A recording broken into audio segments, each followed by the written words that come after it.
Chairman. Ito pong dokumentong ito po yung naging basis ko nung plunder case na final ko kay Duterte noong 2016.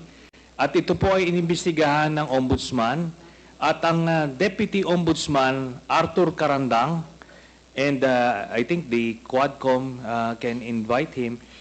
Siya ang nag-conduct ng investigation. Humingi siya ng dokumento sa AMLAC at kinonfirm niya. And because of that, tinanggal ni Duterte si Deputy Ombudsman. Now, aside from that, so pwede natin, suggested by Chairman Paduano, na yung AMLAC mismo, unless, since hindi naman na siya incumbent, pwedeng ma-access yun with the waiver. Pero we've been there before. Nagsabi na yan siya na magbibigay siya ng waiver.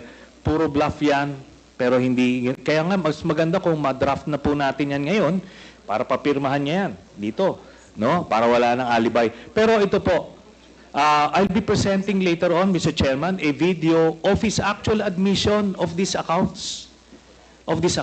No? So, ito naman pong mga cheque na in-encash, in-extract lang namin from that long list. Mga managers' checks po yan, hindi nawawala sa system po yan. And later on, exempted sa impeachment cases, kaya pwede po lumabas yan, ipepresenta po yan. That's the smoking gun ng proceeds of the illegal drug trade ng Duterte crime family. Salamat po, Chairman. Thank you very much, Sir, I have to respond to it.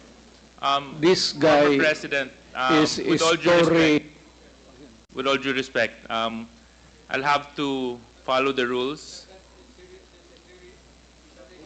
Yeah. I will give you time later, Mr. President. I will give you time later.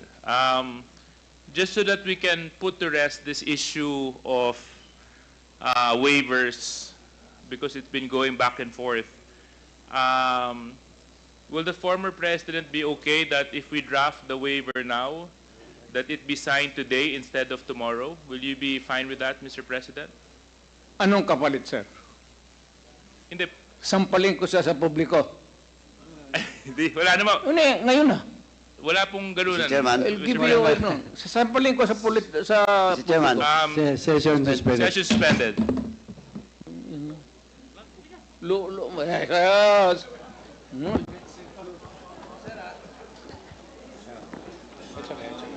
Sabi Order, please. Order.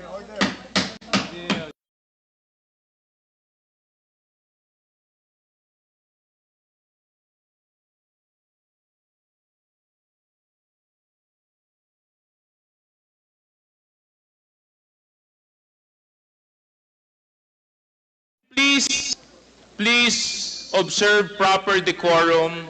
We are in a committee hearing.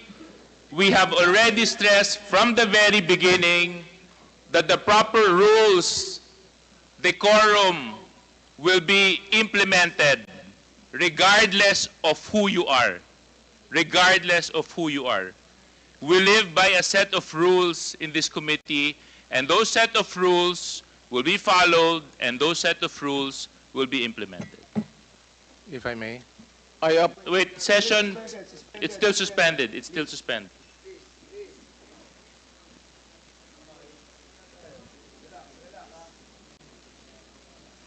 Sorry ho.